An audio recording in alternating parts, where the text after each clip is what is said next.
So, good afternoon, everyone. So, with the gratitude to the Dr. Samuel Handyman sir, Dr. Mohanty sir, Dr. Rao sir, Dr. Abhay Kumar sir, and doctor Mahesh Chandra sir, जिससे हम लोग बहुत कुछ सीख रहे हैं, and all of you, जिससे मैं हर हफ्ते सीखता हूँ, हर संडे मेरी लर्निंग होती है। तो आप सबको भी ग्रेटिट्यूड। और इसके साथ ही आज का केस जो है मैं शुरू करता हूँ। इस केस को जहां तक है सभी ने पढ़ा ही होगा अभी, राइट? तो ये केस जो है बहुत पहले का केस है, मेरे पास आया था।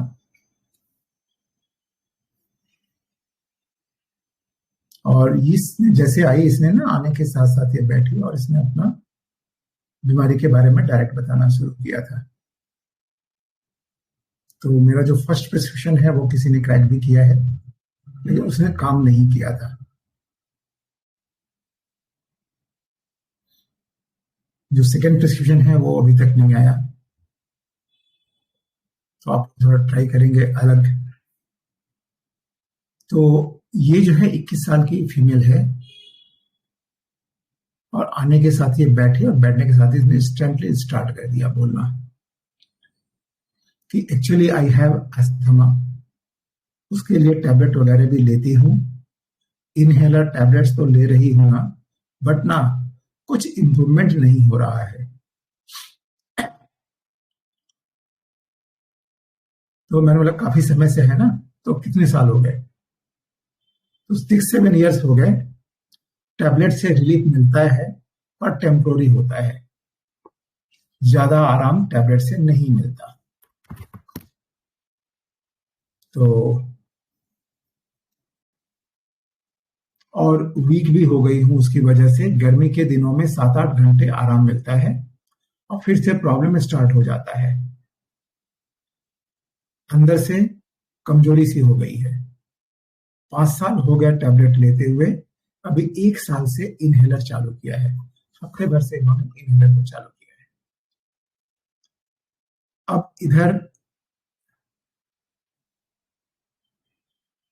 यदि टैबलेट लेती हूं तो उससे काम नहीं होता, थोड़ी देर में फिर चालू हो जाता है, यानी थोड़ा सा टेम्पोररी रिलीफ इसको मिल जाता है।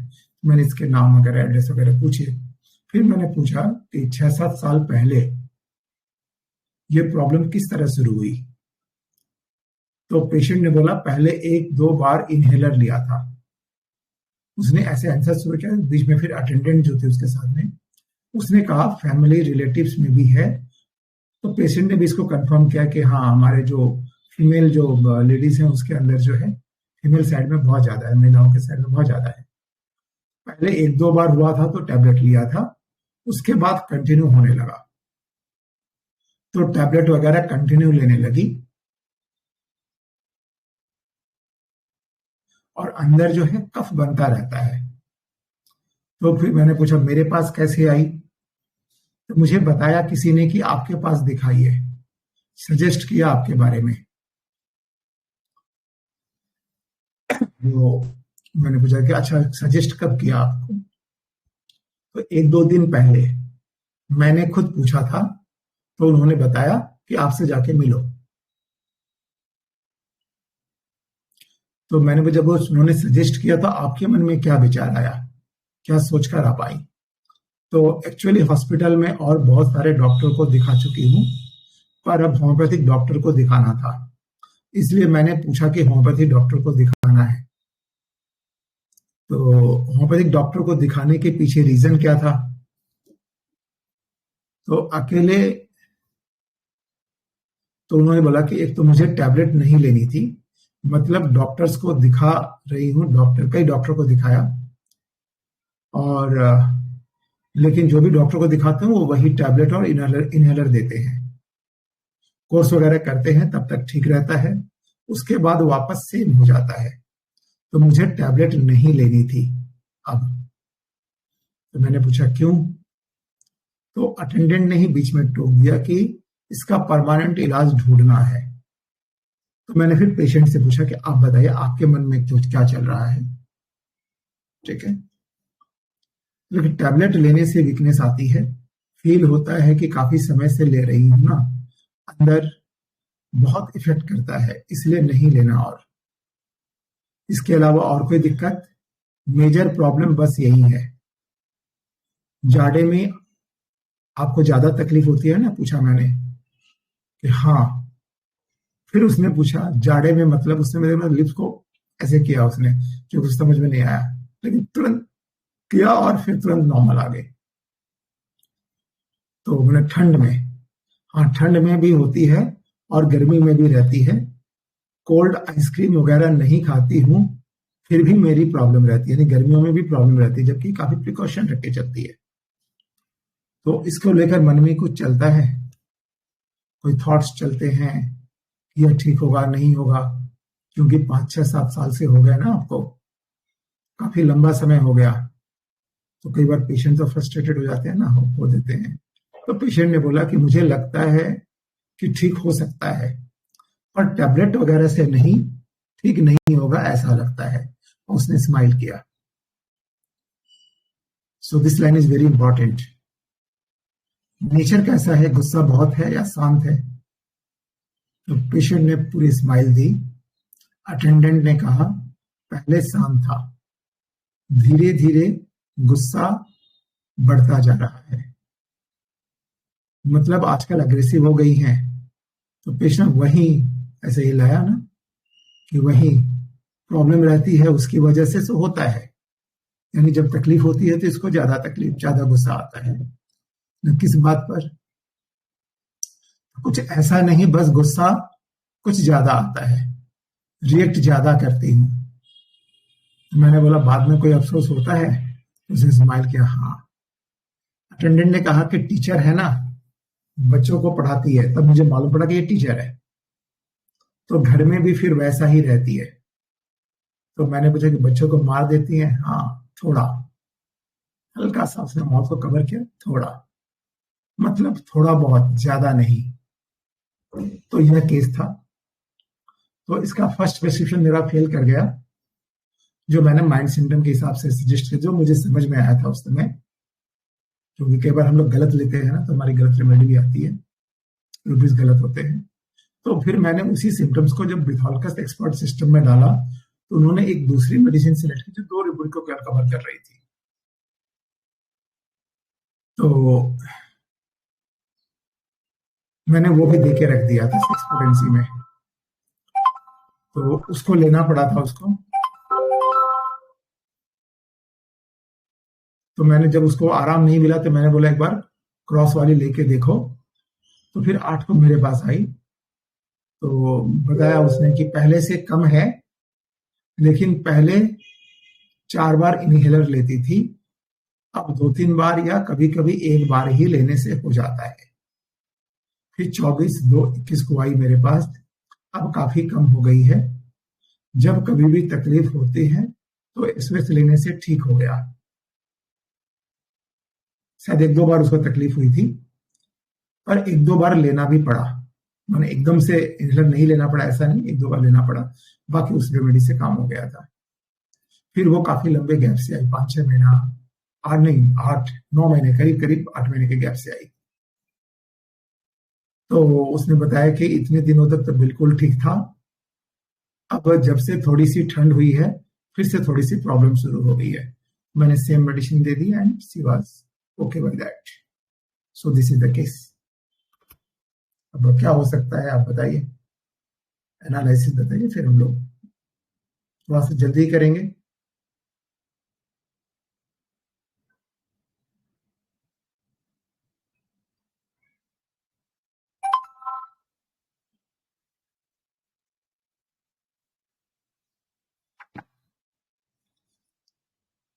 हेलो, केस सबको समझ में आ गया?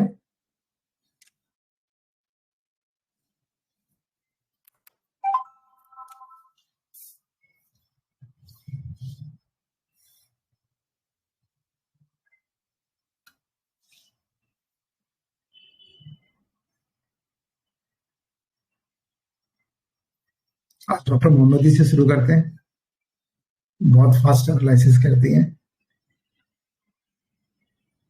Good afternoon sir. मैं एक्चुअली बाहर हूँ। ओ मैं अच्छा सुन अच्छा रही अच्छा। हूँ। ओके ऐसा। ओके।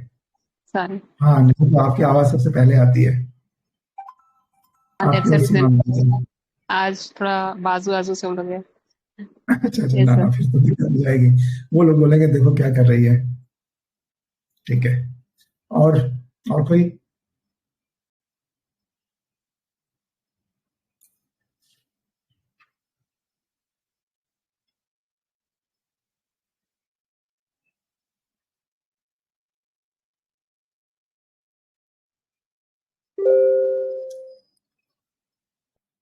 क्या लग रहा है इस केस में।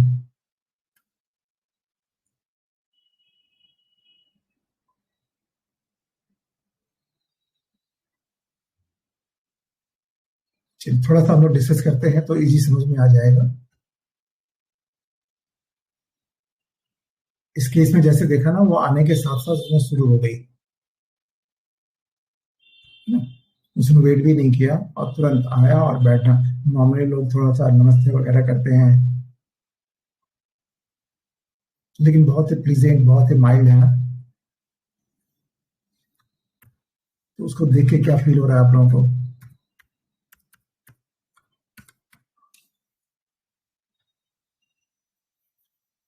बस थोड़ा बच्चों को कभी कभी मार देती है, थोड़ा सा, ज्यादा नहीं। ये उसने बताया।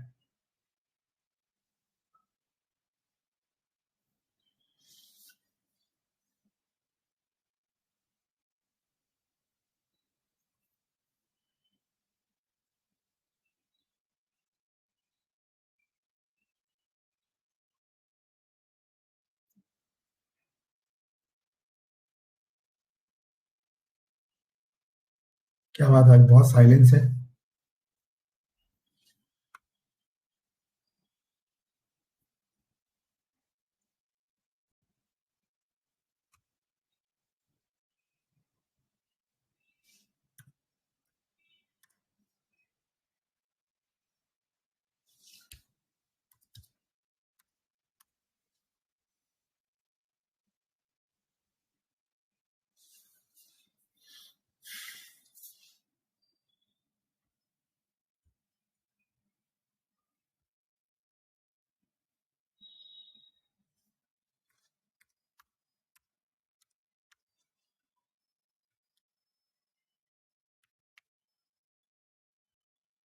देखिए इसमें सबसे बड़ी बात है ना, मुझे लगता है मैं शुरू करता हूँ। आज कोई बोलने वाले नहीं है पब्लिक।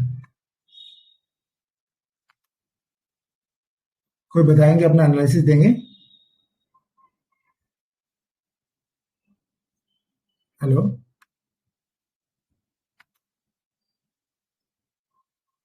नमस्कार सर। हाँ नमस्कार। सर इसमें अब्रप्ट और एक रूपरेखा और लगा के sir, doubtful recovery, medicine is useless. Texas आ रही है सर, टेक्सास और आर्सेनिक। Access very nice. चलिए एब्रप्ट जो है मैंने भी लिया था पहले, जो है फर्स्ट एब्रप्ट, ठीक है। और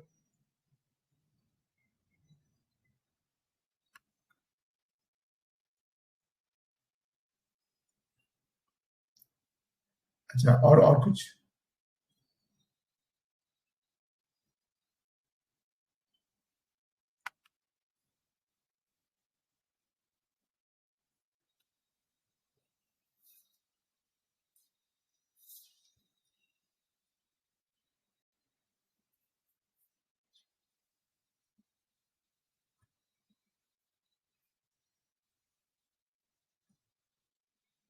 और कोई कोशिश करेंगे।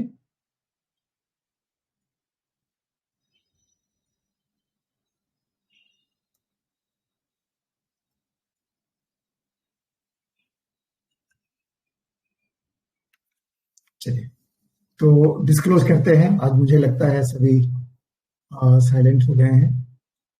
डॉक्टर वंदना, आप कुछ बताएंगी आपका एनालिसिस।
डॉक्टर सोनी धवन है यहाँ पर भी?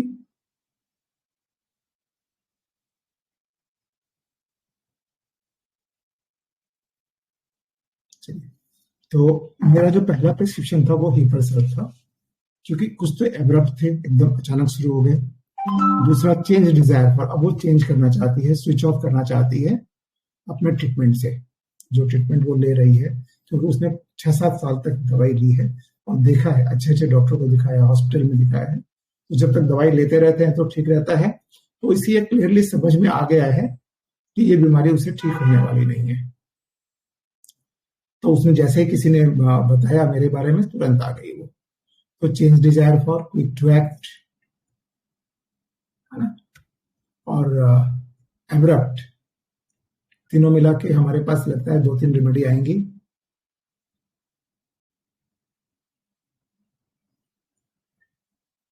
उस समय शायद एक ही आती ऊपर, अभी hafnium metallicum, hepar and triticum आ रही है। तो मैंने और भी एक रूब्रिक पूछ लिया था मैंने,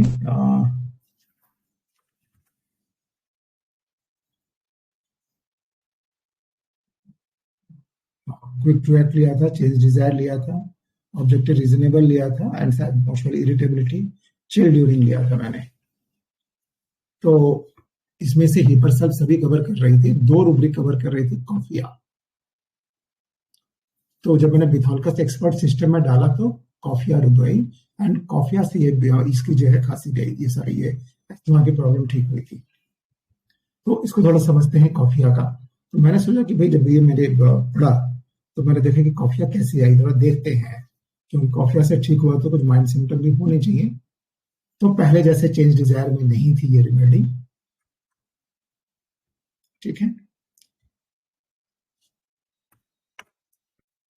तो इसमें देखिए सबसे बड़ी बात है कि उसने एक तो चेंज डिजायर है, and quick to act, and kill desire to, ये 3 रेमेडी, 3 रूब्रिक हम लोग लेते हैं कि उसने किल डिजायर यहाँ पर डायरेक्ट नहीं है, लेकिन वो क्यों आई है कि इतने दिनों तक चलता रहता है, दवा लेती हूँ कम हो जाता है, यानी अब वो इस जो चल रहा है इतने सालों से कि दवाई खाने से आराम रहता है, दवाई छोड़ दो फिर हो जाता है, इसको एंड करना चाहती है, खत्म करना चाहती है। तो यहाँ पर किल डिजायर इनडायरेक्ट वे में आ रहा है, ठीक है। तो हमारे पास 4-5 मेडिसिन आ रही थी, कॉफिया, हैफनियम, आज के एडवांस के हिसाब से यदि हम देखते हैं तो coffea, hafnium, hepar, Spongia, Triticum चल रही है, ठीक है। और उसने क्लियर कट बताया कि मुझे लग रहा है, जस्ट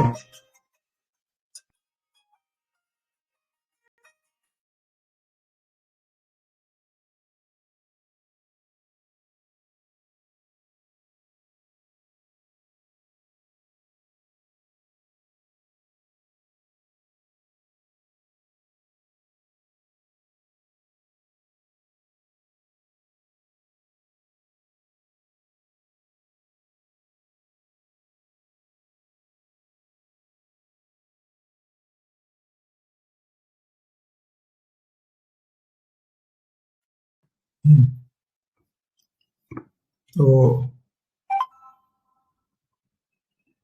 यस, तो ये जो बता रहे, this is clarity of mind, कि उसको ये एकदम अच्छी तरह से समझ में आ गया इतने साल मेडिसिन लेने के बाद कि अब ये एंटीबायोटिक लेने से या इनहेलर लेने से पूरी तरह से ठीक होने वाला नहीं है। सो क्लैरिटी ऑफ माइंड, तब यहां पर हीपर जो है ये आउट हो जाता है। अब हमारे पास 4 रेमेडी बच गई थी, कॉफिया, हैफनियम, स्पॉन्जिया, ट्रिटिकम, ठीक है। तो अब ये क्या होता है ना कि इसको जब तकलीफ होती है थोड़ा इरिटेशन बढ़ जाता है, अदरवाइज ये ठीक रहती है। और उस समय थोड़ा सा बच्चे ने कुछ डिस्टर्ब किया तो थोड़ा सा हल्का सा मारती है, जैसे थोड़ा चिड़चिड़ होते हैं, चिढ़ जाते हैं तो थोड़ा सा चाटा लगा दिया। तो एक रूब्रिक मैंने लिया था, इरिटेबिलिटी, चिल ड्यूरिंग, यहाँ तीनों मेडिसिन अलग हो गई एंड कॉफिया क्लियरली आउट चली आई थी, ठीक है। अब इसमें हम देखें ना कि कई रूब्रिक, जब बैकग्राउंड में क्या क्या रूब्रिक आ सकते, थोड़ा सा हम उसको स्टडी करते हैं। तो ये हमारे पास कई बार ये होपफुल भी लग रहा था, लेकिन होपफुल नहीं है।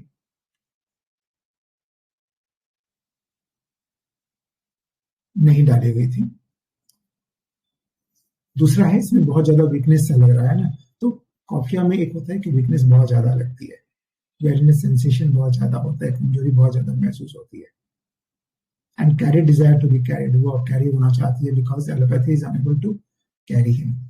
अब होम्योपैथी सोचते हैं कि होम्योपैथी खाकर देखें, तो carry desire to be carried, यहाँ पर 2 रेमेडी बच जाती है, कॉफिया एंड टिटिका। और इसके बात करने का लहजा जो था ना, आप यदि हम लोग देखते हैं जिस तरह से वो बात कर रही थी, उसके हर बोलने में एक डिग्निटी थी, ठहराव भी था, कहाँ कितना बोलना है, कहाँ कितना हंसना है, सब कुछ बहुत कंट्रोल था उसका। ये नोटिस किया आपने? जिसने जिसने वीडियो देखा है, एकदम शार्प बोल रही थी वो, उसका जो बोलना था वो एकदम टू द पॉइंट था और शार्प था, एकदम to the point and sharp था, है ना? तो ये जो है ना कि एक मॉडरेट वे में, सोबर वे में बोलना, एक हमारे पास इसमें एडोनिस में रूब्रिक आई है, सोबरिटी, SOBRIETY। ये क्या है ना कि स्टेट ऑफ बीइंग सोबर और in moderation, abstains from alcohol और एक्सेसिव ऑफ एनीथिंग, एक ग्रेविटी मेंटेन करना, सोबरनेस एंड डिग्निफाइड प्रेजेंटेशन, तो दिस इज सोबरिटी। तो यहां हम ये रूब्रिक ले सकते हैं। एंड ऑप्टिमिस्टिक भी थी, आशावादी थी, उसने क्लियर कट कहा, हाँ लगता तो है ठीक हो जाएगा, लेकिन एलोपैथिक दवाइयों से नहीं होगा। ये उसकी क्लैरिटी ऑफ माइंड थी। एंड जनरल वीकनेस सेंसेशन, को वीकनेस बहुत ज्यादा लग रहा है। यहां पर एक रूब्रिक बहुत क्लोज चल रही थी, वो है डेल्यूजन पॉइजन्ड बाय मेडिसिन, जहां पर ये नहीं है delusion injury being injured of. ये सब रूब्रिक के कारण से कई बार हम लोग लैकेसिस में जा रहे थे, जो इस केस में, इसमें रूब्रिक में वो रेमेडी नहीं होने के कारण, जनरल के उसके प्रेजेंटेशन में वो रूब्रिक आ रही है, लेकिन सबसे ज्यादा जो है हमें उन रूब्रिक्स को लेना है जो बहुत ज्यादा पिक्यूलियर है। और उस समय विथोल्कस एक्सपर्ट सिस्टम में 4 रूब्रिक डालने के बाद भी उन्होंने 2 ही रूब्रिक को पिक करके इसको सबसे हाईलाइट किया था, जिससे ये ठीक हुई। तो इसलिए मैंने इसको प्रेजेंट करने का कारण भी यही था कि हम लोग ये देखें कि कई बार जो है ना कि बहुत सारे रूब्रिक्स एक ही रेमेडी कवर करती है, लेकिन वो काम नहीं करती, और कोई रेमेडी है जो 2-4 रूब्रिक्स ही कवर करते हैं, लेकिन काफी वेटेज लिए हुए, काफी प्रोमिनेंट है उस केस में। ऐसे रूब्रिक से कवर करने वाली रेमेडी जब हम देते हैं तो बहुत अच्छा काम होता है। सो स्पेलिंग क्या बोला आपने एडोनिस वाला? सोबेरिटी? हाँ, सोबेरिटी, SOBERITY।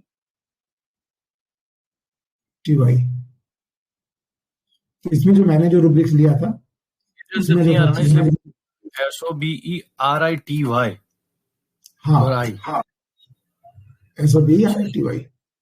अच्छा, ध्यान नहीं रखा।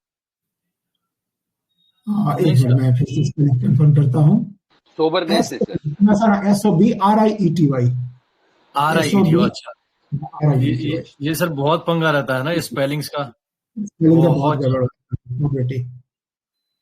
लेकिन आपने बहुत जबरदस्त पकड़ा सर, ये मतलब ये रूब्रिक पकड़ा है, मतलब बहुत बढ़िया सर। तो उसका सब कुछ कंट्रोल था, कोई भी चीज एक्सेसिव नहीं था, हंसना भी एक्सेसिव नहीं था, उसकी टिमिडिटी, बाथफुलनेस थी, वो भी एक्सेसिव नहीं थी, हल्का सा शर्माई एंड हियर एंड नॉर्मल। तो सारा कुछ उसका A to Z presentation from starting to the end is very very moderate, बहुत कंट्रोल था, कहीं भी एक्सेस नहीं था, कोई ज्यादा दिखावा नहीं था। ठीक है। तो और जो रूब्रिक मैंने लिया था इस केस में, आ रहा सर, पता नहीं क्यों पंगा। SOBRIETY मिला भी। अच्छा, SOBR, सॉरी, सोबरिटी। अच्छा, राइट, वाओ, मुर्फी में दिखा हुआ है। हाँ, मुर्फी, ये मर्फी का है, मर्फी का है। नहीं सर, मतलब बहुत बढ़िया रूब्रिक लिया सर, सोबरिटी। ये मर्फी का रूब्रिक है। और एक बहुत अच्छी रूब्रिक है, propensity to theorize and meditate. ये सोचती है ना सारी चीजों को। तो प्रोपेंसिटी क्या है कि नेचुरल इंक्लाइनेशन होता है कुछ भी करने का, एक डिस्पोजिशन होता है to behave in a certain way. इसकी एक आदत भी है कि ये मेडिटेट करती है कि अच्छा मैं जो ले रही हूँ उसका जो एक्शन हो रहा है उसमें क्या एक्शन हो रहा है, इसमें तो इतना ही आराम हो रहा है, केवल 4-5 घंटे आराम रहता है। ये सारी चीजों को एनालाइज भी करती है और अपने मन में उसके कारण से थ्योरी बनाती है कि अच्छा इसका एक्शन तो यहाँ तक होगा, इसके बाद वो काम नहीं कर पाएगा। And that's why she came to the clarity of mind कि अब एलोपैथी से नहीं होने वाला है, मुझे बदलना पड़ेगा treatment. And so she was thinking of changing into the homeopathy, क्योंकि सुना था होम्योपैथी में ये ठीक हो सकता है। देन ही आस्क्ड समवन, तो उन्होंने मेरा नाम बताया तो तुरंत आगे क्विक टू एक्ट, 1-2 दिन पहले ही बताया था, इसलिए मैंने पूछा कब बताया। ठीक है, तो और एक रूब्रिक है बहुत अच्छा, और फिलोसॉफी एबिलिटी में डाली हुई है मर्फी में, वहां से आप लोग ऑप्टिमिस्टिक में भी डाली हुई है मर्फी में, तो यहां से आप लोग अपडेट कर सकते हैं। तो ये सारे रूब्रिक्स बहुत क्लोज चल रहे थे रेट्रो में देखा जाए तो। कॉफिया क्रूडा ऐसे भी एक रेमेडी है जो वीकनेस की रेमेडी है, बहुत ज्यादा वीकनेस आती है स्पेशली इन द चिल्ड्रन, है ना। फ्रॉम प्लीजेंट सरप्राइज इसकी प्रॉब्लम शुरू होती है, फ्रॉम नर्वसनेस शुरू होती है। And in this case, she was complaining of weakness caused by a lot of medicine given by the allopathic medicine, कि भीतर से जो है लंग्स जो है कमजोर हो गया है ना, तो vulnerable हो गई है, ब्रिटल हो गई है। एक बार देखिए डेल्यूजन ब्रिटल में ये रेमेडी पड़ी है क्या?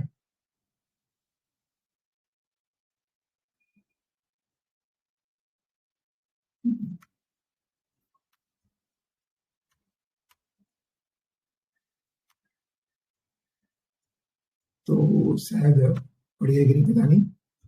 इस तरह की वीकनेस बहुत ज्यादा चली आती है।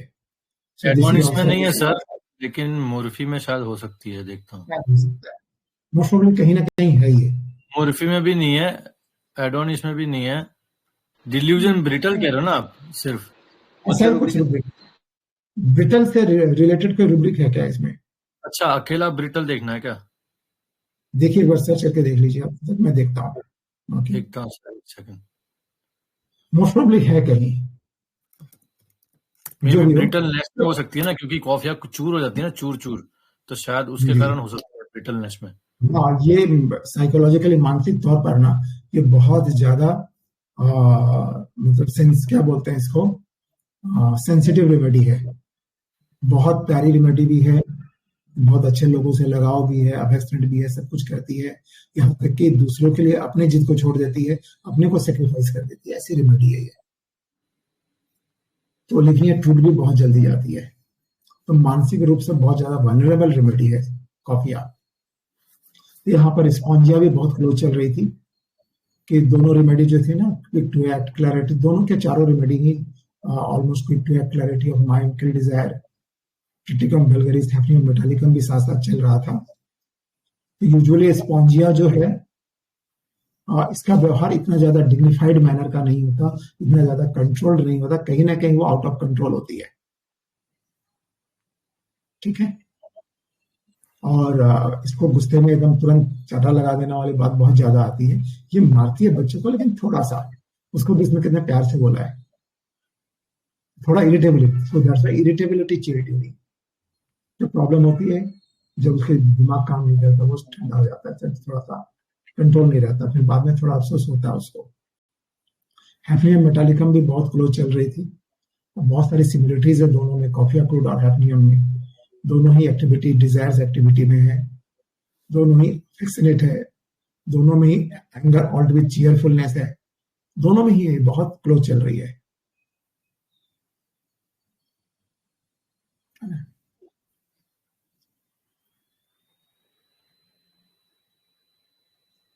नहीं दिखी सर कहीं पे भी, फाटक देखा। तो एक्चुअली क्या होता है ना, हैफनियम में गुस्सा करने के बाद आराम मिल जाता है। जैसे वो अपना गुस्सा वेंट आउट कर दिया, वो उसको रिलीफ हो जाता है, लाइक पॉजिट्रॉन। और हैफनियम में अपने ग्रेट पर्सन होने की फीलिंग होती है, delusion better than other, he is delusion greater, great person. फिर इसकी प्रॉब्लम भी होती है ना, ऐसे किसी किसी ने चीट किया है, किसी ने डिसीव किया है, delusion betrayed, delusion teacher, delusion deceived, इन सब रूब्रिक मिलेगा। And along with this also present delusion poor he is. तो ऐसी कंडीशन में कहीं ना कहीं वो पुअरनेस की फीलिंग जरूर शो करता, यदि ये हैफनियम मेटालिकम होता कि यार बहुत कंडीशन खराब हो गई है, बहुत अच्छा नहीं है, एकदम है ना। इस तरह की प्रेजेंटेशन उसकी ज्यादा होती है एफिनियम मेटालिकम होता तो, और प्लस एक टॉर्पोर स्टेट की कंडीशन मिलती है इस तरह के डिजीज के साथ में इन एफिनियम मेटालिकम। ट्रिटिकम वल्गरिस भी बहुत ज्यादा ग्रोथ चली रही थी, लेकिन ट्रिटिकम जो है यूजुअली सिंपैथेटिक ज्यादा होता है, और बच्चों को ऐसे थोड़ा सा इरिटेबल होने से due to the health issue, अपने हेल्थ के कारण से किसी दूसरे को चोट नहीं पहुंचाएगा, बच्चे पर थप्पड़ नहीं मारेगा इरिटेट होकर। हिपरसल भी बहुत ग्रोथ चल रही थी जो मैंने दिया था और काम नहीं की। तो हिपर भी ऐसी रेमेडी है जिसको डेंजर नहीं रहता, रहे तो है, पड़ा हुआ है, बहुत केयरफुल रिलेटिव होती है रिलेटिव्स के लिए, अदर्स के लिए वायलेंट एंगर भी होता है, और हिपर फैमिली से भी बहुत ज्यादा प्यार करती है, चिल्ड्रंस को भी बहुत ज्यादा मानती है, और उसी को आग में झोंकने का भी काम करती है। जब गुस्सा आ गया तो फिर देखती नहीं कि उसका क्या होगा। तो हिपर का जो कफ होता है ना, बहुत पिक्यूलियर होता है, जो मैंने कई केस में यूज किया, विशेषकर बच्चों में। इसमें जो है खांसी आने के पहले, खांसने के दौरान, खांसने के बाद भी बच्चा रोता है। The spells compelling them to cry out, इतना ज्यादा तकलीफ होता है, दर्द होता है।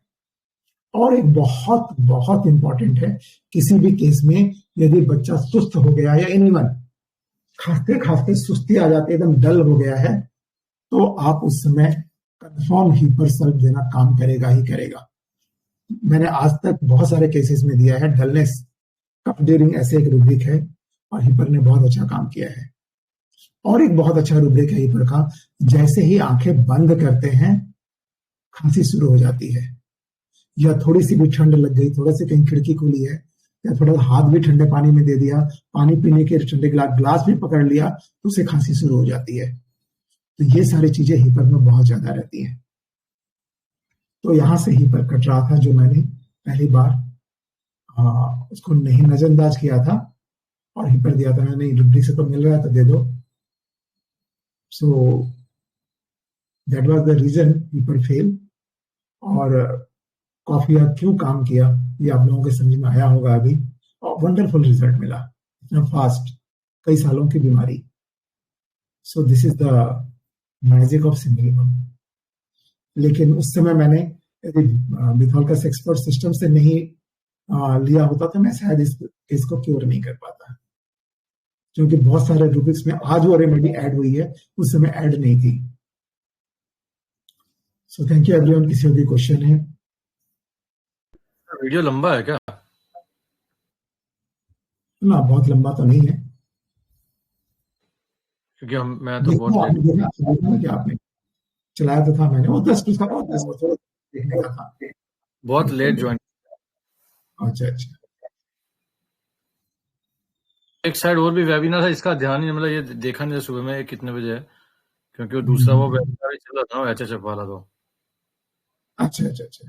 जैसे इसको देखा इसलिए इसके अंदर हाँ, इसलिए सर शायद इसलिए कम लोग भी होंगे यहाँ पे, क्योंकि वहां पे बड़ा मैं टाइम अलग रखता, फिर मुझे ध्यान नहीं था, मेरे को भी ज्वाइन करना इसमें।